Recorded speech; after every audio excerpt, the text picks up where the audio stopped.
今天我们将采用一个古老、充满争议的投资策略——马丁格尔策略来做回测计算。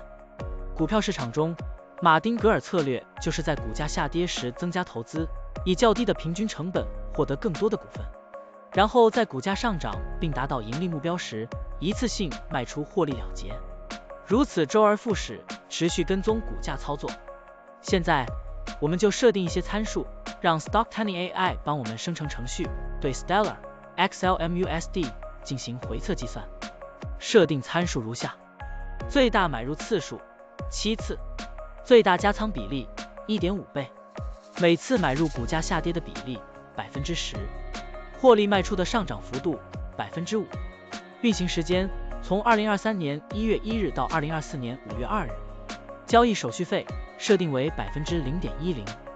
好了，按照上面的设定，程序运行的结果是累计交易54次，期末持仓价值113439.74元，盈利 13.44%。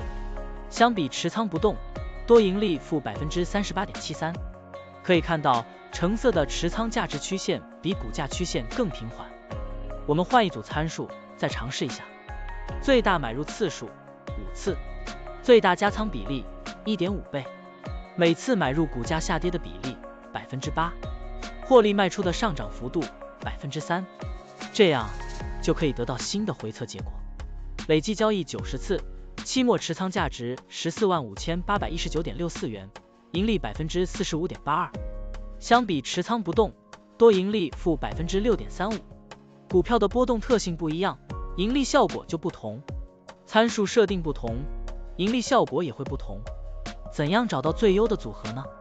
请评论区留言，让 Stocktiny AI 来帮助你。股票调优 AI， 利用 AI 技术赋能您的股票选择与操作。本站内容不构成对任何人的投资建议，您应当基于自己的独立判断做出决策。扫描二维码获取文字稿，欢迎点赞、评论、转发。